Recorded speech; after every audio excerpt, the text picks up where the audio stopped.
ব্যবসা বাণিজ্য অর্থনীতি বিষয়ক টিভির সাপ্তাহিক আয়োজন মধুমতি ব্যাংক বিজনেস টকে আপনাদের সবাইকে স্বাগত জানাচ্ছি। আমি সৈয়দ আশিক রহমান। দর্শক, আন্তর্জাতিক ও অভ্যন্তরীণ নানান কারণে গত প্রায় ৩ বছর ধরে দেশের অর্থনীতিতে মন্দভাব চলছে। উচ্চ মূল্যস্ফীতি, লাগামহীন খেলাপি ঋণ, ডলারের দরে অস্থিরতা, টাকার ক্রমাগত দরপতন, রেমিট্যান্সের স্থবিরতা, রপ্তানি আয় কাঙ্ক্ষিত প্রবৃদ্ধি না হওয়া, রাজস্ব ঘাটতি, বিদ্যুৎ ও জ্বালানি সংকট, দেশি বিদেশি ঋণে সুদ হার বৃদ্ধি, এলডিসি উত্তোলনের চ্যালেঞ্জ, আইএমএফের শর্ত পূরণের কঠিন চাপ, বিনিয়োগে খরাসহ বহুমুখী জটিল সমীকরণের হিসাব মেলানোর প্রতিশ্রুতি ও প্রত্যাশার সামনে রেখে আগামী 2024-25 অর্থ বছরের জন্য 7,97,000 কোটি টাকার বাজেট ঘোষণা করেছেন অর্থমন্ত্রী, যা চলতি অর্থ বছরের চেয়ে 4.6% বেশি। তবে বাজেটে যেসব উদ্যোগ নেওয়া হয়েছে তাতে অর্থনৈতিক সংকটগুলো কতখানি প্রশমিত হবে তা নিয়ে সংশয় প্রকাশ করছেন অর্থনীতিবিদদের অনেকে। আগামী বাজেটে মূল্যস্ফীতির লক্ষ্য নির্ধারণ করা হয়েছে 6.5%। বিবিএসের হিসেবে গত কয়েক মাস ধরেই দেশের মূল্যস্ফীতি 9%-এর অনেক উপরে অবস্থান করছে, আর খাদ্য মূল্যস্ফীতি দাঁড়িয়েছে ডাবল ডিজিটে। আগামী বাজেটে রাজস্ব আয়ের লক্ষ্যমাত্রা ধরা হয়েছে 5,41,000 কোটি টাকা। অনুদান ছাড়া ঘাটতি 2,56,000 কোটি টাকা। ঘাটতি পূরণে বৈদেশিক উৎস থেকে ঋণ নেওয়া হবে 1,27,200 কোটি টাকা, আর ব্যাংক সঞ্চয়পত্র সহ অভ্যন্তরীণ বিভিন্ন খাত থেকে নেওয়া হবে আরও 1,60,000 কোটি টাকা।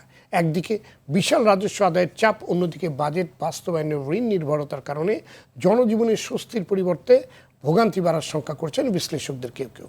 তবে দীর্ঘমেয়াদে বাজেটের সুফল পাওয়ার সম্ভাবনাও দেখছেন কেউ কেউ। মাত্র 15% কর দিয়ে আবারও কালো টাকা সাদা করার সুযোগ রাখা নিয়েও রয়েছে বিতর্ক। এমন বাস্তবতায় দর্শক, আজ আমাদের আলোচনার বিষয়ে কতখানি স্বস্তি দেবে বাজেট 2024-25। আর এই বিষয়ে আলোচনার জন্য আজ আমাদের সঙ্গে স্টুডিওতে আছেন পরিকল্পনা মন্ত্রণালয় সম্পর্কিত সংসদীয় কমিটির চেয়ারম্যান, সাবেক মন্ত্রী M Mannan MP, Dhaka chamber of commerce and ইন্ডাস্ট্রিজের প্রেসিডেন্ট আশরাফ আহমেদ এবং সিপিটির গবেষণা পরিচালক ডক্টর খন্দকার গুলাম মজিম। যাচ্ছি মূল আলোচনায়। জনাব ডক্টর খন্দকার গুলাম মজিম, আপনাকে দিয়ে আমাদের আজকের আলোচনা শুরু করছি। শুরুতেই একজন অর্থনীতিবিদের চোখে এবারের বাজেটের বিশ্লেষণ আমি শুনতে চাই। কেমন বাজেট হলো এবার? প্রথমত হলো, অর্থনীতি এই মুহূর্তে বিভিন্ন মুখী যে চ্যালেঞ্জগুলো রয়েছে, যেটা আপনিও একটু আগে বলছিলেন, এই চ্যালেঞ্জগুলো আমাদের কাছে অপরিচিত না। সুতরাং এই ধরনের চ্যালেঞ্জগুলোর প্রেক্ষাপটে যেটা প্রত্যাশা থাকে যে এই ধরনের চ্যালেঞ্জ মোকাবেলার জন্য কী ধরনের উদ্যোগগুলো একটি নতুন সরকারের নতুন অর্থমন্ত্রী নিতে যাচ্ছেন, স্বাভাবিকভাবে একটা প্রত্যাশা ছিল এরকম যে নতুন অর্থমন্ত্রী অন্তত তার কার্যক্রম নেবার ক্ষেত্রে কিছু মুনশিয়ানা দেখাবেন, কিছু ডাইনামিজম দেখাবেন। তো সেই প্রেক্ষাপট বিবেচনা করলে আমাদের কাছে মনে হয়নি যে যথেষ্ট মাত্রায় তিনি তার সুযোগ পেয়েছেন সেখানে তার নিজের সক্রিয়তা দেখানোর। এদিক থেকে মূল যে চ্যালেঞ্জগুলো, অন্তত 4টি চ্যালেঞ্জ বড় বড় জায়গায় যেটি রয়েছে, একটি হলো রাজস্ব আদায় বৃদ্ধি, যেটা আপনি বলছেন। সেই জায়গাটি আমার মনে হয়েছে যে রাজস্ব আদায় বাড়ানোর একটা চেষ্টা রয়েছে, কিন্তু আমি বলবো যে কিছুটা ভ্রমাত্মকভাবে হলেও রাজস্ব আদায় বাড়ানোর চেষ্টাটি যতটা না ইনডাইরেক্ট ট্যাক্সের মাধ্যমে করা হচ্ছে, ততটা আসলে ডাইরেক্ট ট্যাক্সেশনের মাধ্যমে যাওয়া হয়নি। অথবা বলতে গেলে যেখান থেকে সহজে রাজস্ব আদায় করা যায় সেখানে আরো চাপিয়ে দেওয়া, সেই জায়গাগুলোতে আরো চেষ্টাটা আরো বাড়ানো হয়েছে। কিন্তু যেই প্রচুর পরিমাণে রাজস্ব আদায় হচ্ছে না, বা যেটা বলছি ট্যাক্স অ্যাভয়েড হচ্ছে বা ট্যাক্স কর ফাঁকি হচ্ছে, সেই জায়গাগুলোকে কিন্তু কর জালের ভিতরে আনার যে উদ্যোগ দরকার ছিল, সেরকম খুব বড় উদ্যোগ আমরা আসলে দেখি না। সেটি একটি এই জায়গাটাই চ্যালেঞ্জ। তবে কিছুটা উদ্যোগ আমরা দেখছি যে এক ধরনের ফাইন্যান্সিয়াল ইন্টিগ্রেশন বা ফর্মাল ব্যাংকিং চ্যানেলের মাধ্যমে লেনদেনকে উৎসাহিত করবার একটা উদ্যোগ দেখা যাচ্ছে, যেটা হয়তো দীর্ঘমেয়াদে ইতিবাচক ফল দিতে পারে। তারপর আমি বলবো যে রাজস্ব আদায়ের উদ্যোগের ক্ষেত্রে যতটুকু আমরা এনবিআর-এর কাছ থেকে সক্ষমতা আশা করি, বিশেষ করে ডিজিটালাইজেশনের মাধ্যমে সারা দেশ থেকে রাজস্ব আদায়ের যে প্রক্রিয়া দরকার, সেটা এখন পর্যন্ত অত বড়ভাবে চোখে পড়েনি, সেটা একটা দিক। অন্যদিকে আপনি যদি মূল্যস্ফীতির যে বিষয়টা বহুল আলোচিত, সেই দিক থেকে বিবেচনা করে যে টার্গেট ধরা হয়েছে, আমাদের কাছে মনে হয়নি যে এই টার্গেট আসলে অর্জন করা যাবে। মূলত একটা বড় কারণ, খাদ্য বহির্ভূত মূল্যস্ফীতি অনেক বাড়বে, কেননা পণ্য এবং সেবা যে সমস্ত এর ভিতরে যেগুলোর উপর ভ্যাট আরোপ হয়েছে, এগুলো সাধারণ মানুষই ব্যবহার করেন, সুতরাং তাদের এগুলোর জন্য বাড়তি ব্যয় দিতে হবে। জ্বালানির ক্ষেত্রে বিদ্যুতের মূল্য বৃদ্ধি হবে বছরে 4 বার, এটা ঘোষণা হয়েছে, সুতরাং সেই অনুযায়ী বিদ্যুতের বিল বাড়বে তাদের। একই সাথে পেট্রোলিয়ামের দাম বৃদ্ধির ঘটনা হচ্ছে, সুতরাং সেটাও আসলে পরিবহন ব্যয় বৃদ্ধি হবে, এগুলো পড়ছে। খাদ্যের ভিতরে একটা বড় চ্যালেঞ্জ হবে মূল্যস্ফীতির ক্ষেত্রে, সেটা হলো সারের ভর্তুকি কমানো হয়েছে। সারের ভর্তুকি কমানোর অর্থ দাঁড়ায় হলো তার মানে হচ্ছে সারের মূল্য অ্যাডজাস্ট করা হবে, এবং অ্যাডজাস্ট করলে যেটা হবে যে উৎপাদন ব্যয় বৃদ্ধি পেলে আবার সেটা আবারও ভোক্তার উপরে ফলে খাদ্য মূল্যস্ফীতি এবং খাদ্য বহির্ভূত মূল্যস্ফীতির ক্ষেত্রে খুব আপাত আমরা এখন কোনো আসলে স্বস্তি দেখছি না, ফলে এটি একটি বড় জায়গা। তৃতীয় যে জায়গাটি আমি এখানে বলা দরকার সেটা হলো যে বৈদেশিক লেনদেনের ক্ষেত্রে রিজার্ভের ক্ষেত্রে যে বড় চ্যালেঞ্জ, এখানে হিসেব দেখানো হয়েছে যে প্রায় বছর শেষে প্রায় $32 বিলিয়ন নাকি রিজার্ভে উন্নীত হবে। ঠিক আমাদের কাছে ঠিক পরিষ্কার না যে কোন হিসাবের ভিত্তিতে $32 বিলিয়ন হিসেব দেওয়া হচ্ছে, কেননা IMF এর কথা অনুযায়ী যেটা তাদের যে নতুন যে সিস্টেম, IMF এর যে নতুন নিয়ম অনুযায়ী যেভাবে রিজার্ভ হিসেব করার কথা সম্ভবত ওইভাবে হিসেবটি করা হয়নি। বাংলাদেশ ব্যাংক যেভাবে গ্রস যেভাবে হিসেব করে ওই হিসেবে করা হয়েছে। এইটা করার ফলে আবার মনে হচ্ছে যে অনেক রিজার্ভ হয়তো বছর শেষে আসবে, যদিও সেই পরিমাণ রিজার্ভ আসবার ক্ষেত্রে প্রেক্ষাপট আসলে খুব যে সহায়ক সেটি মনে হচ্ছে না। ফলে বৈদেশিক লেনদেন, আমদানি করবার জন্য ডলার পাওয়া, এগুলোর চাপ আমার মনে হয় যে বছরের মধ্যে থাকবে বলে আমাদের কাছে মনে হয়েছে। আর সর্বশেষে এই পর্যায়ে যেটা হয়তো মানে বলা যেতে পারে সেটা হলো যে এই মূল্যস্ফীতির সঙ্গে সামাজিক নিরাপত্তার একটা সম্পর্ক রয়েছে। সেই জায়গাটাতে সরকারের চেষ্টা রয়েছে, সরকার আরও বাড়িয়েছেন, প্রায় 4 লক্ষ নতুন উপকারভোগী যুক্ত হবেন, ভালো কথা সেটা। কিন্তু একটা অভিযোগ রয়েছে যে এক্সিস্টিং যে প্রোগ্রামগুলো সেগুলোতে প্রচুর পরিমাণে নয়ছয় হচ্ছে। যেমন সরকারের যে 1 কোটি পরিবারকে ফ্যামিলি কার্ড দেওয়া হয়েছে, অনেক কার্ডই এগুলো রাজনৈতিক প্রভাবান্বিত সরকারি দলের সাথে সম্পর্কিত এদের লোকজন নিয়েছে, যারা কিনা এটা পাওয়ার কথা না তাদের, কিন্তু তারা এটা নিচ্ছে। ফলে সরকার একটা ভালো উদ্যোগও যে পরিমাণে সুফল দেওয়ার কথা সেটি আসলে দিতে পারছে না। ফলে সব কিছু মিলে আমাদের কাছে মনে হয়েছে যে এরকম একটা সময়কালে যেখানে সরকারের উচিত হচ্ছে টাইট করা, টেনে ধরা এবং যাতে অপচয় কম হয়, লিকেজ কম হয়, সেই চেষ্টাটি কম। একটা যেটা চেষ্টা আছে যে সরকার বেসরকারি খাতকে টানছেন, তাদেরকে বেল্ট টাইট করতে বলছেন, অস্টারিটির দিকে যেতে বলছেন, কিন্তু সরকারি ব্যয় কিন্তু অস্টারিটি দেখছি না আমরা। সরকারি ব্যয় আরও টান দরকার, কেননা শুধু বেসরকারি খাত টান দিলে হবে না, সরকারের বিনিয়োগ, সরকারের ব্যয়ে কিন্তু এই টানটা কিন্তু চোখে পড়ছে না। ফলে সেই টানটা যদি না হয় তাহলে ওই যে অর্থনীতিকে যে ফিরে আসা, আমরা যেটা বলছি যে মূলধারায় ফিরে আসা বা সামষ্টিক অর্থনীতি স্থিতিশীলতা ফিরে আসাটা জরুরি এই মুহূর্তে প্রবৃদ্ধির চেয়ে, সেই বিবেচনায় নিলে ফিরে আসাটা আরো পিছিয়ে যাচ্ছে। ধন্যবাদ আপনাকে, বিষয়গুলো আমাদের লক্ষ্য রাখা দরকার। ধন্যবাদ আপনাকে জনাব আশরাফ আহমেদ। স্থানীয় শিল্পের সুরক্ষা এবং বিনিয়োগে গতি আনার মৌখিক এবং লিখিত প্রতিশ্রুতি আমরা বাজেটে পেয়েছি, কিন্তু বাস্তবায়নের জন্য যে উদ্যোগ এবং রূপরেখা সেটা আসলে কতটুকু আপনি দেখেছেন? একটু যদি এভাবে বলি যে দেখুন, আমরা একটা জিনিস নিয়ে হ্যাপি যে ওভারঅল করের পরিমাণ খুব একটা বাড়ানো হয়নি, এবং আপনি যদি দেখেন যে রাজস্ব আয় বৃদ্ধির যেই অবজেক্টিভগুলো আছে এটার প্রায় পুরোটাই এসছে করের হার না বাড়িয়ে করদাতার সংখ্যা বাড়ানোর চেষ্টা করে। এটা আমরা মনে করি খুব ভালো একটা উদ্যোগ। এটা কতখানি সফল হবেন কি না হবে সেটা তো আসলে অনেক বিবেচ্য বিষয়, সেটা আমরা বছরের শেষ নাগাদ দেখতে পারবো যে যেই ইনিশিয়েটিভগুলো নেওয়া হচ্ছে সেটা কতখানি বাস্তবায়িত হচ্ছে। আমরা ধরে নিতে পারি যে এটা 100% বাস্তবায়ন আসলে কখনোই হবে না, দুনিয়ার কোনো প্রজেক্টই তা হয় না, বাট একটা রিজনেবল লেভেল পর্যন্ত যদি এটা বাস্তবায়ন হয় তাহলে সেটা খুব ভালো একটা ফল দিবে। আচ্ছা, এটার ফলে যেটা হবে যে আপনার কর, যারা কর দিচ্ছেন না এখন তাদেরকে আসলে তাদের উপরে নতুন করে করের বোঝা চাপবে, এটা তাদেরকে মেনে নিতে হবে। ওভারঅলে যদি আপনি দেখুন যে এই প্রথম অনেক বছর পরে আমি আসলে দেখলাম যে একটা সংকোচনমূলক ডেফিসিট, যে ডেফিসিট টার্গেট যেখানে আমরা 5 থেকে 6% দেখে অভ্যস্ত, সেটাকে আসলে কমিয়ে আনা হচ্ছে 4.5-এ, এবং প্র্যাকটিক্যালি যেটা হয় যে এটা হয়তো বা 4.25 কিংবা 4-এর ঘরে নেমে যাবে। এটা হলে অর্থনীতি শাস্ত্র বলেন ইনফ্লেশন কমতে বাধ্য। জি, আবার এটার সাথে সাথে আরেকটা জিনিস যেটা করা হয়েছে সেটা হচ্ছে সিলেক্টিভলি কিছু কিছু জায়গায় ইম্পোর্ট ট্যাক্স কমিয়ে দেওয়া হয়েছে, প্রায় 27টা না 28টা পণ্যের মধ্যে। সো ওই পণ্যগুলোর জন্য কিন্তু যেমন ধরেন খাদ্য ইনফ্লেশনের একটা বড় চাঙ্ক, যেমন ধরেন চিনি, ভোজ্য তেল এবং পশুখাদ্য, আমরা মোটামুটি 100% ইম্পোর্ট ডিপেন্ডেন্ট, এবং ওই প্রোডাক্টগুলোতে দেখা যায় যে ভোক্তা পর্যায়ে যা দাম তার প্রায় 1/3 আসলে বিভিন্ন ট্যাক্সের কারণে হয়ে যাচ্ছে। যে চিনি আপনি যখন ইন্টারন্যাশনাল মার্কেট থেকে কিনছেন, কিনে আমরা যখন ভোক্তাদের কাছে আসছে, এই দামের মাঝে পার্থক্য আসলে প্রায় 30%-এর 1/3 কাছাকাছি। তো ওই জায়গাগুলোতে যেমন ধরেন এই ট্যাক্স রিডাকশন খুব ভালো ফল দিবে বলে আমরা আশা করি, এবং কস্ট পুশ ইনফ্লেশন যেই সেকশনগুলোতে কাজ করে সেখানে এটা ভালো কাজে দিবে। জি। এটার সাথে সাথে মনিটারি পলিসিতেও কিন্তু আসলে একটা কন্ট্রাকশনারি মনিটারি পলিসির কারণে আমরা আশা করতেই পারি যে বছরের শেষ নাগাদ ইনফ্লেশন কমে আসবে এবং ভালো রকমই কমে আসবে। জি, ধন্যবাদ আপনাকে জনাব এম এ মান্নান এমপি। নিম্ন আয়ের মানুষ, মধ্যবিত্ত শ্রেণীর মানুষ এবং উচ্চবিত্তকে স্বস্তি দেওয়ার জন্য এবারের বাজেটে কি কি উদ্যোগ আপনারা নিয়েছেন? সকল নাগরিককে আমাদের মাথা রাখতে হবে। নাগরিকরা দেশের মালিক, আমরা তাদের পক্ষে কাজ করি, তবে কিছু টার্গেটিংও করতে হয় বাস্তবতা নিরীক্ষে। এবং টার্গেট অবশ্যই মানুষকে কথা দিয়ে এসেছি দারিদ্র্য কমাবো, মানুষকে কথা দিয়ে এসেছি নিম্ন আয়ের মানুষকে কিছুটা রিলিফ দেব, কথা দিয়েছি শিক্ষা বাড়াবো, স্বাস্থ্য দেব, ইত্যাদি ইত্যাদি। এগুলো প্রতিপালন করতে গিয়ে যে সেবা বা যে কাজগুলো আমাদের করতে হয় প্রাথমিকভাবে নিচের দিকে থাকবে। তো আপনি যেটা বক্তব্য বললেন যে উপর আয়ের মানুষ, নিম্ন আয়ের মানুষ, উপর আয়ের মানুষ অবশ্যই আমরা তাদেরকে নজর দিতে হবে, বিশেষ করে নিম্ন আয়ের নিডে বেশ কম। জি জি। উপরে আয়ের মানুষ কোনটা চায়? উপরে মানুষ চায় নিরাপত্তা, উপরে মানুষ চায় একটা সুস্থ পরিবেশ, কাজ করবে, খাবে। নিম্ন আয়ের মানুষ চায় ইমিডিয়েটলি কাজ করার, ওনাদের বিজনেস করার সুযোগ, উৎপাদন করার, আর এদের কাজ করার সুযোগ। এই দুইটা আমাদের মেনটেন করতে হবে।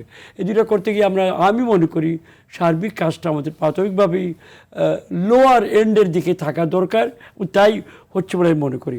এখন যে আলোচনা যা শুনলাম এতক্ষণ, জনাব আশরাফ উনি একজন ব্যবসায়ী মানুষ, ব্যবসায়ী সংস্থার প্রধান, তিনি যে কথাগুলো তারটা আলোচনা যা দেখলাম, তিনি মনে করেন সার্বিকভাবে এই বাজেটটি ইতিবাচক। আমার কাছেও মনে হয়েছে ইতিবাচক। আমি তো কয়েক জায়গায় বলেছি সার্বিকভাবে, যেমন তিনি বলছেন কর বাড়েনি, স্ট্রেট একটি কথা তিনি বলেছেন, সার্বিকভাবে কর বাড়েনি টোটালি, এটা ইতিবাচক দিক। তিনি বলেছেন কিছু লোকের ইন্ডাস্ট্রিকে প্রোটেকশন দেওয়ার একটা প্রবণতা আছে এখানে, সেটা বেনিফিট করবে আমাদেরকে, ভালো জিনিস, সেটা একটা ভালো দিক।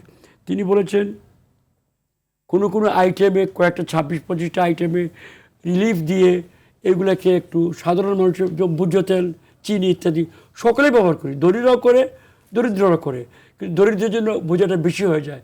সুতরাং এখানে সরকারের যে সৎ উদ্দেশ্য মানুষকে হেল্প করা, এটা পরিষ্কার হয়ে গেছে। আমাদের কৃষিখাত কিন্তু 40-50 বছর আগে কৃষিখাত নয়। আমি কৃষকের সন্তান, কৃষির মধ্যে বসবাস করি গ্রামে, যথেষ্ট পরিবর্তন হয়েছে কৃষিতে। কৃষি becoming a kind of commercialised, কৃষি গ্রামে চলে আসতেছে। বড় বড় লোকেরা শহরে বাস করে গ্রামে এখন জমি চাষবাস করিয়ে অর্জন করছেন, আয় করছেন।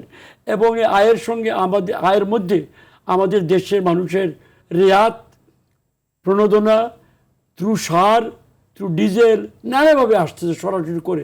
এগুলো থেকেও ধীরে ধীরে সরে আসতে, কৃষি খাত বোধহয় সার্বিকভাবে করমুক্ত ঐতিহাসিকভাবে, এই প্রবণতা থেকে বেরিয়ে আসার দরকার বলে মনে করি। এই মোটামুটি আমার কথা হবে। আর ইনফ্লেশন নিয়ে, ইয়েস আই এগ্রি জনাব আশরাফ, আমাকে জি, আপনি ইনফ্লেশনের কথা বলছেন। সরকার একদিকে মূল্যস্ফীতি নিয়ন্ত্রণকে সর্বোচ্চ গুরুত্ব দেওয়ার কথা বলছে, অন্যদিকে বিশাল রাজস্ব আয়ের লক্ষ্য নির্ধারণ করেছে, নতুন করে বিভিন্ন খাতে কর আরোপ করে দৈনন্দিন ব্যয় বাড়ার পাশাপাশি মূল্যস্ফীতি বেড়ে যাওয়ার শঙ্কা কেউ কেউ করছেন। এই ব্যাপারে আপনার বক্তব্য কি? আমরা ধরে নিচ্ছি মূল্যস্ফীতির ছোবলটা বেশি লাগে নিচে, উপরে লাগে কম। মধ্যবিত্ত লাগে প্রচন্ড, মধ্যবিত্ত তো কোনো দিক যেতে পারে। জীবনের প্রথম শুনলাম সেদিন আমাদের বাণিজ্যমন্ত্রী বললেন যে 1 কোটি কার্ডের তারা নিম্ন মধ্যবিত্তের মধ্যেও তারা মানে যাবেন নতুন কার্ড দিয়ে। দ্যাট ইজ এ ভেরি ইতিবাচক দিক প্রাইমারি ফেসি দেখতে, কিন্তু একটা ভয়ঙ্কর দিকও আছে। এটা সাস্টেনেবল কিনা কতদিন, এটাই আলটিমেটলি বেনিফিট কত দিবে শুধু প্রশ্ন আছে। তো ইমিডিয়েট রিলিফ যথেষ্ট দিবে। যেটা বলা, আমি যেটা মনে করি কর ইনফ্লেশনকে রুখে আমাদের যে বেরিয়ে আসার প্রবণতা, অবশ্য আমরা মনে করি বা ধরে নিতে পারি, ধারণা করি উচ্চ আয়ের মানুষ ছোবলটা কম খাচ্ছেন। সুতরাং আমরা এমন পলিসি নিব যাতে নিম্ন আয়ের মানুষ এর ছোবলটা কম লাগে। সেটা আমরা কোনো দ্বিমুখী, ট্যাক্স টুক্স সরিয়ে, ভ্যাট কমিয়ে, অন্যান্য জিনিসে আর করব সরাসরি ভাতা দিয়ে, সরাসরি করব আপনার নানা ধরনের যে 1 কোটি কার্ডের মাধ্যমে রেশনিংয়ের মতো একটা ব্যাপার, সেইটা করে এটাকে এক্সপান্ড করে।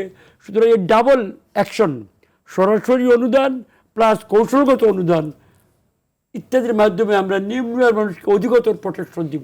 এইটা আমাদের ধন্যবাদ আপনাকে। কৌশল। খন্দকার গোলাম মজিম, ঘাটতি পূরণে সরকার যেসব উৎসের উপর নির্ভর করছে, দীর্ঘমেয়াদে তার কি ধরনের অভিঘাত পড়তে পারে বলে আপনি মনে করেন? দেখুন, ঘাটতির ক্ষেত্রে এবছর মূলত অভ্যন্তরীণ উৎসকে বেশি ব্যবহার করা হবে, এটা এটা বলা হয়েছে, এবং বৈদেশিক উৎস তুলনামূলকভাবে কিছুটা কম। এখন সচরাচর যেটা বলা হয়ে থাকে যে অভ্যন্তরীণ উৎস যত বেশি ব্যবহার করতে যাবেন সরকার, ততই বেসরকারি খাতের জন্য ঋণ প্রাপ্তি তত কমে আসবে, যেটাকে আমরা বলে থাকি ক্রাউড আউট ইফেক্ট, চাপ তৈরি করবে তাদের উপরে। তো সেই চ্যালেঞ্জটি রয়েছে। আবার সচরাচর সরকার যেটি করে থাকেন সেটা হলো সঞ্চয়পত্র বিক্রির মাধ্যমেও আসলে অর্থ কালেক্ট করেন, কিন্তু সরকারের সঞ্চয়পত্রের মাধ্যমেও ইদানিং সেই পরিমাণে অর্থ আসছে না। তার কারণ হলো মানুষের হাতে আসলে সঞ্চয়যোগ্য অর্থের পরিমাণ কমে আসছে। সেই কারণেও দেখা যাচ্ছে যে সরকারকে ব্যাংক ব্যবস্থার উপরে নির্ভরতা বাড়াতে হচ্ছে। এর একটা এর একটা অভিঘাত পড়তে পারে বেসরকারি খাতের উপরে। আবার আরও কিছু বিষয় দাঁড়িয়েছে, এবার বলা হচ্ছে বিভিন্ন অ্যাকাউন্টে টাকার পরিমাণের উপরেও কিছু ধারা হয়েছে, এটাকে কি বলা হয়, এক্সাইজ ডিউটি আরোপ করা হয়েছে। 10 লক্ষ টাকার বেশি হলে বা এরকম মনে হয় কিছু ধার হয়েছে। এখন মানুষ যদি এইগুলোকে খুব জোরের সাথে নেয় এবং যদি আবগারি শুল্ক যদি খুব জোরের সাথে নেয় এবং যদি দেখে যাচ্ছে আমার এত টাকা চলে যাচ্ছে, তাহলে কি আমি এর থেকে কম রাখবো কিনা, এরকম যদি কোনো প্রবণতা তৈরি হয়, তবে এক্সাইজ ডিউটিটা আগে থেকেই ছিল, এটা এমন না যেটা নতুন করে এটা কিন্তু বাড়ানো হয়েছে। এটা ঠিক যে এটা এমন একটা সময়, যে সময়কালে যে বেসরকারি খাত খুব বড় বিনিয়োগে যাবে তা হয়তো না। দেখবেন যে বেসরকারি খাত ঋণের প্রবৃদ্ধিও কম ধরা হয়েছে, 9% মতো প্রবৃদ্ধি ধরা হয়েছে। সেটা আমাদের কাছে মনে হচ্ছে যে এই সময় একটু নিম্ন প্রবৃদ্ধি হয়তো বেসরকারি খাতের জন্য দরকার, সেটি হয়তো রাখা হয়েছে। কিন্তু একই সাথে আবার সরকারের ওই উচ্চ মাত্রায় অভ্যন্তরীণ ঋণ গ্রহণটাও আসলে এখানে চ্যালেঞ্জিং। আমাদের একটা বড় অবজারভেশন হচ্ছে সরকার যে ধরনের প্রকল্পের জন্য এই ধরনের ঋণগুলো গ্রহণ করছেন, প্রকল্পগুলো সব ক্ষেত্রে যৌক্তিক কিনা এবং সব প্রকল্পই আসলে এক্ষুনি নেওয়া দরকার আছে কিনা। আমরা কিন্তু এই বছর আপনার 1,13,000 কোটি টাকা শুধুমাত্র সুদ বাবদ পরিশোধ করেছি। হ্যাঁ, মানে আপনি কেন ইমাজিন, মানে বাজেটের কত অংশ, এবার দ্বিতীয় সর্বোচ্চ অপারেটিং কস্ট, মানে 20% উপর যদি আপনি সুদে চলে যায়, আপনি আগাবেন কিভাবে তাহলে? না, এটা ঠিক যে মানে আমাদের সুদ পরিশোধ করতে হতে পারে, কিন্তু সংখ্যাটা কত? হ্যাঁ, আমাদের কাছে সংখ্যাটা এবং যৌক্তিক কিনা ব্যয়গুলো। আমরা তো এই যে দীর্ঘদিন যাবত যে বিপুল পরিমাণে ব্যয় করছি, বিনিয়োগ করছি, যেমন একটা প্রশ্ন উঠছে যে বিভিন্ন ধরনের যে সরকারি প্রকল্পগুলো আমি একটু টার্গেটেড ওয়েতে যদি দেখি, যেমন শিল্পায়নের জন্য প্রচুর বিসিক শিল্পনগরী করা হয়েছে। এখন আসলে একটু সময় এসে দেখা যে এই জায়গাগুলো, এই যে বিনিয়োগগুলো আদতে আমাদের কি পরিমাণ ইন্ডাস্ট্রি এবং কর্মসংস্থান করেছে, এটা হলো এক। ঠিক দ্বিতীয়ত এরকম হতে পারে একসাথে সব নেওয়ার, না একসাথে সব না, আমি বলছি যে ধারাবাহিকভাবে বছরের পর বছর নিয়েছে এবং তার ফলে কিন্তু সুদ পরিশোধের দায়গুলো আপনার রিটার্ন অফ ইনভেস্টমেন্ট আসছে কিনা এক। দ্বিতীয়ত হলো যেমন এই মুহূর্তে প্রচুর ধারাবাহিকভাবে বছর পর বছর যাচ্ছে পরিবেশ জলবায়ু পরিবর্তনকে মাথায় রেখে বিভিন্ন রকমের প্রকল্প স্থানীয় পর্যায়ে নেওয়া হচ্ছে। আমি বলছি না প্রকল্পগুলোর অপ্রয়োজনে দরকার আছে, কিন্তু এই আমি দেখছি স্থানীয় সরকারের অধীনে এই ধরনের প্রকল্প রয়েছে, সামাজিক নিরাপত্তা কর্মসূচির অধীনে এই ধরনের প্রকল্প রয়েছে, এমনকি শিল্প খাতের অধীনেও হয়তো এই ধরনের প্রকল্প রয়েছে। এই প্রকল্পগুলোর ক্ষেত্রে আমরা কি যৌক্তিক বিচার করে এই ব্যয়গুলো করছি কিনা, যেখান থেকে যে রিটার্ন আসা দরকার এই রিটার্ন কি আসছে কিনা? জি, খন্দকার গোলাম মজিম, মূল্যস্ফীতি, জিডিপি প্রবৃদ্ধি, রাজস্ব আদায়ের যে লক্ষ্য নির্ধারণ করা হয়েছে তা কতখানি বাস্তব সম্পন্ন বলে আপনি মনে করেন? আমরা শুনবো একটি বিরতির পরে। দর্শক মধ্যবর্তী ব্যাংক বিজনেস স্টকে নিচ্ছে ছোট্ট একটি বিরতি, ফিরছে অল্প সময়ের মধ্যেই, সাথেই থাকুন। দর্শক, বিরতির পর আপনাদের আবারও স্বাগত। দেখছেন ব্যবসা বাণিজ্য বিষয়ক আলোচনা অনুষ্ঠান মধুমতি ব্যাংক বিজনেস টক, সঙ্গে আছে আমি সৈয়দ আশিক রহমান।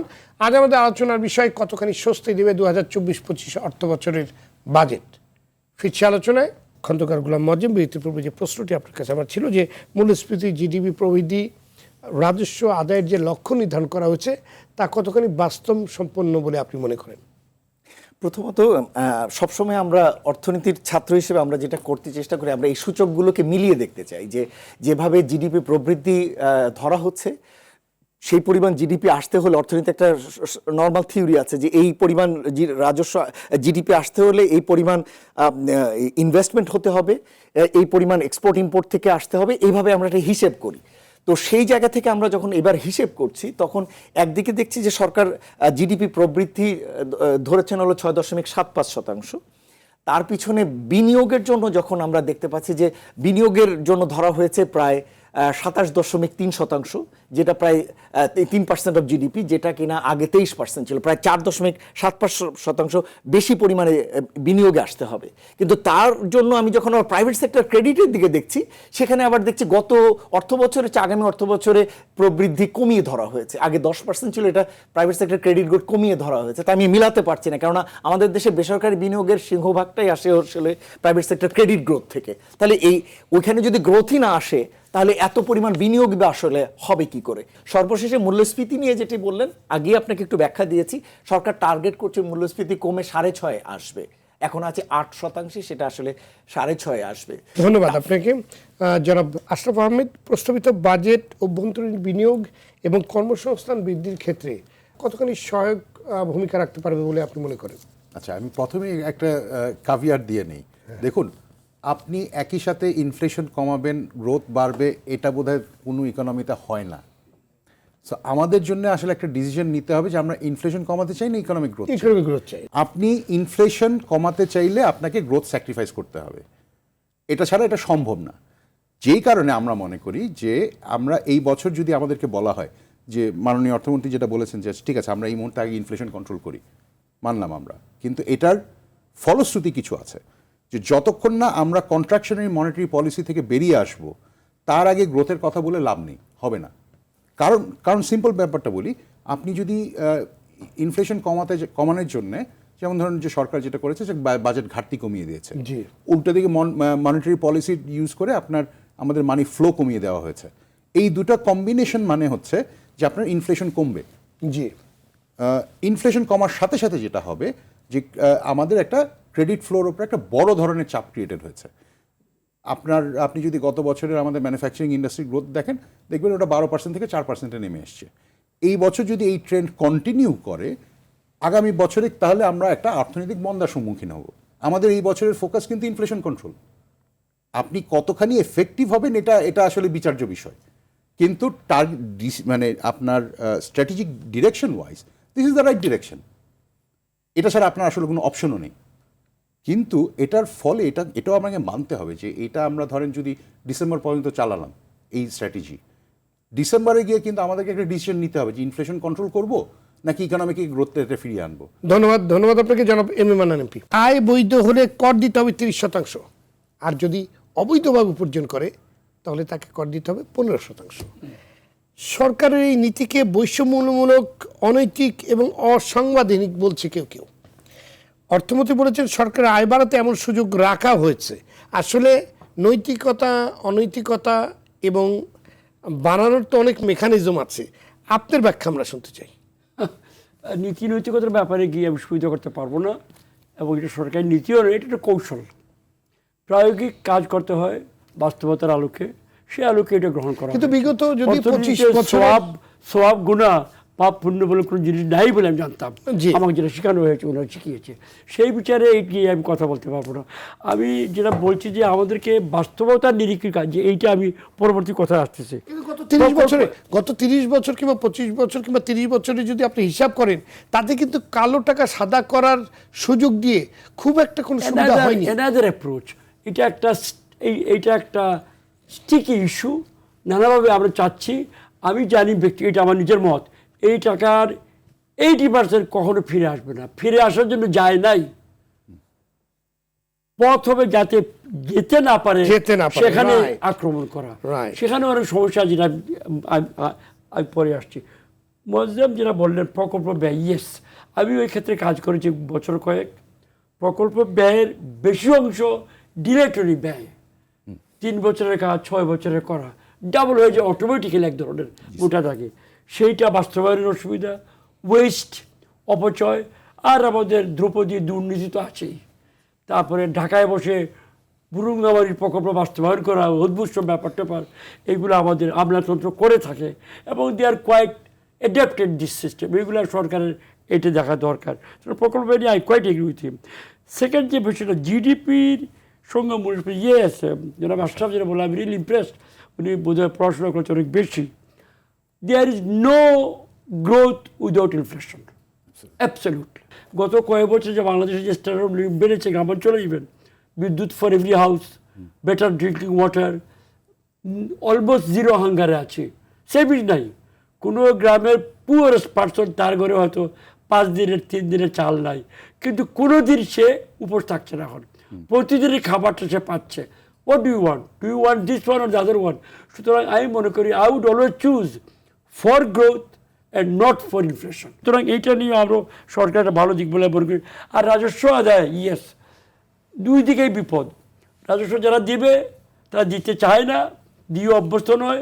বিশাল কৃষিখাত ভালো অর্জন করে এখন, গ্রামাঞ্চলে যান, থিংস আর চেঞ্জিং ওভারনাইট, কিন্তু যারা দিতে অভ্যস্ত দিতে চান না। এছাড়া রাজস্ব দেয় এনবিআর বেচারা হবি হর্স, ওকে পিটানো হয়, ওর সীমা আছে, তো তার সক্ষমতার সীমা আছে। তাকে টার্গেট দেওয়া হয় কনসিয়াসলি, বেশি টার্গেট, যাতে সে চাপে থাকে। এবং it is true, every year আপনি যান, তারা গত বছর চেয়ে বেশি করছে, not by their skill alone. Economy দিচ্ছে, জি স্যার। প্রোডাক্টিভিটি বেড়েছে, জিডিপি বড় হচ্ছে, নতুন ক্ষেত্র আসছে। সুতরাং rather than beating NBR or going to the ঠিকই সিচুয়েশন, কীভাবে জিডিপি আরও বাড়ানো যায়, কীভাবে উৎপাদন আরও বাড়ানো যায়, সেই দিকে আমাদের নজর দেওয়া উচিত। এখানে বৈষম্য আসবে, আমি জানি। বৈষম্য is another output of growth of this kind of economy, যে ইকোনমিতে আমরা আছি, মার্কেট ইকোনমিতে। বৈষম্য ইজ বাউন্ড টু অ্যারাইজ। তাহলে সে ইনফ্লেশনকে যেমন টেম করতে হবে, মূল্যস্ফীতিকে যেমন টেম করতে হবে, বৈষম্যকে কমানোর জন্য না মেজার নিতে হবে, ওয়েলফেয়ার মেজার, সেগুলো সরকার নিচ্ছে। গোলাম মজিব, আমাদের আলোচনা শেষ পর্যায়ে বাজেটে ইতিবাচক দিক কি কি রয়েছে এবং কোন উদ্যোগ সাধারণ মানুষকে স্বস্তি দেবে বলে আপনি মনে করেন? ইতিবাচক দিকের ভিতরে আমরা যেমন সিভিল সোসাইটির পক্ষ থেকে যেহেতু উচ্চ মূল্যস্ফীতি শুধু করমুক্ত আয়সীমাটা বাড়ানোর একটা প্রস্তাবনা ছিল, তো সেটা করা হয়নি ঠিকই, কিন্তু মধ্যবর্তী যে স্ল্যাবগুলো, সেই স্ল্যাবের আকার বাড়ানো হয়েছে। প্রায় 3rd স্ল্যাব এবং 4th স্ল্যাবে যেটা আগে 2 লক্ষ টাকা ছিল সেটাকে 4 লক্ষ টাকা করা হয়েছে। এর ফলে ওই লেভেলগুলোতে যারা আছেন তাদের জন্য কিছুটা ডিসপোজেবল ইনকামটা তাদের কিছুটা বাড়বে, যেটা তাদেরকে স্বস্তি দেবে। এটা অবশ্যই একটা ইতিবাচক দিক। আর একটা দিক আমার কাছে যেটা মনে হয়েছে যে রাজস্ব আদায় বাড়ানোর উদ্যোগ দরকার ছিল এবং সেটার চেষ্টা রয়েছে, কিন্তু সেই জায়গাটাতে যেটা আমরা বলি কর ন্যায্যতা বলি, অনেক সময় ট্যাক্স জাস্টিস বলি, যে হ্যাঁ সাধারণ মানুষের উপরে ইম্পোজ করে অন্য কাকে আবার ছাড় দেওয়া হলো। যেমন আমরা এদিকে দেখছি মেট্রো রেলের যাত্রীদের উপরে ভ্যাট আছে, কিন্তু আবার রূপপুর পারমাণবিক বিদ্যুৎ প্রকল্পের জন্য যে মেশিনারি আমদানি হচ্ছে তার ভ্যাট দেওয়া হয়েছে, তাকে ভ্যাট অবকাশ দেওয়া হয়েছে সেখানে।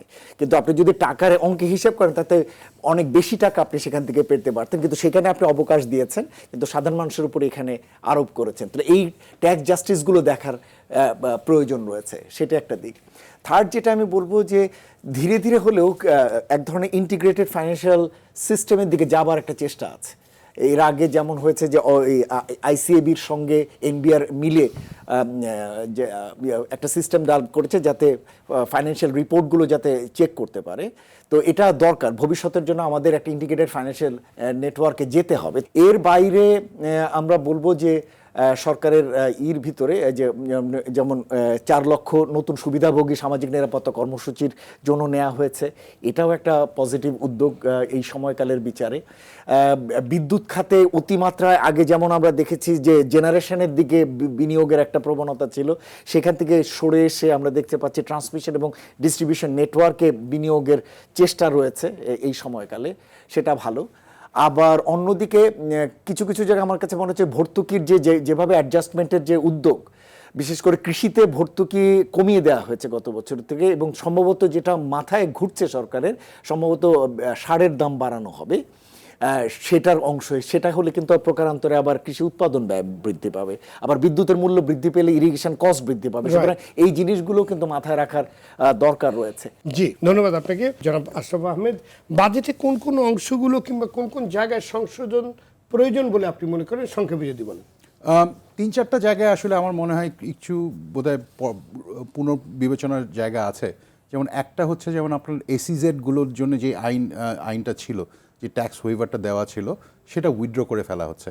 আবার আমরা একই সাথে বাংলাদেশ ব্যাংকেও বলে দিচ্ছি যে এসিজেড ছাড়া অন্য কোথাও কলকারখানায় লোন দেওয়া হবে না, গ্যাস বিদ্যুৎকে বলা হচ্ছে ওখানে কানেকশন দেওয়া হবে না। তো এইখানে ব্যাপারটা আসলে ওই যে এসিজেডগুলোর জন্য যে প্রণোদনাটা ইনিশিয়ালি প্রমিস করা হয়েছিল, আমরা মনে করি সেটা আসলে পুনর্বিবেচনা দরকার আছে। কিছু কিছু ছোট ছোট বেশ কয়েকটা জায়গায় আপনার দেখা যাচ্ছে যে ট্যাক্স রেট যেই অ্যাজাম্পশনে করা হয়েছে সেটা হয়তো বা কারেক্ট না। ওখানে হয়তো বা এগুলো দেখা যাবে যে কিছু অধিকাংশ ক্ষেত্রেই যে আপনার যেমন আমি একটা এক্সাম্পল দিই, যেমন পুঁজিবাজারে যে বলা হয়েছে যে 50 লাখ টাকার ওপরে যারা ক্যাপিটাল গেইনস করেছেন তাদেরকে ক্যাপিটাল গেইনস ট্যাক্স দিতে হবে ব্যক্তির সাথে। এটা শুধুমাত্র হচ্ছে ব্যক্তি শ্রেণীর ইনভেস্টর। এখান থেকে দেখা যাবে যে এই বছর কর আদায় হয়তো বা 10 কোটি টাকা হবে কিনা একটু সন্দেহজনক গিভেন দ্য মার্কেট কনটেক্সট। কিন্তু যেহেতু আপনি এই বছর করটা বসাচ্ছেন তখন কিন্তু মার্কেটে একটা সিগন্যাল যাচ্ছে, যে মার্কেট সিগন্যালটা আমি মনে করি আসলে খুব ভালো না। কিন্তু মানে প্র্যাকটিক্যালি এটা থেকে খুব একটা অ্যাডভান্টেজ পাওয়া যাবে না, কিন্তু আমরা একটা মার্কেটে একটা রং সিগন্যাল দিলাম যেটার ফলে মার্কেটে হয়তো বা আর একটু ক্ষতি হতে পারে। So, এই যেমন কিছু কিছু জিনিস আছে যেগুলো আমরা মনে করি পর্যালোচনার যথেষ্ট জায়গা আছে। এবং আমাদের আরেকটা ইস্যু আছেই, যেমন অ্যাডভান্স ইনকাম ট্যাক্সের ব্যাপারে এই বছর কিছু বলা হয়নি। এটা হয় আসলে উইথড্র করতে হবে অ্যাটলিস্ট, কিংবা না হলে যদি আমরা পরের বছর যাতে আমরা অ্যাডজাস্ট করতে পারি সেই সুযোগটা করে দিতে হবে। এই অ্যামেন্ডমেন্টগুলো আসলে যেমন প্রয়োজন। ধন্যবাদ আপনাকে। আলোচনা তো শেষ পর্যায়ে। জনাব এম এ মান্নান এমপি, গত 3 মাসে নতুন করে ঋণ খেলাপি বেড়েছে 36,000 কোটি টাকা গত 3 মাসে। কেন্দ্রীয় ব্যাংকের হিসেবেই খেলাপি ছাড়িয়ে গেছে 1,82,000 কোটি টাকা, অথচ খেলাপি নিয়ন্ত্রণে বাজেটের কোনো তেমন দিক নির্দেশনা নেই। এটা কেন?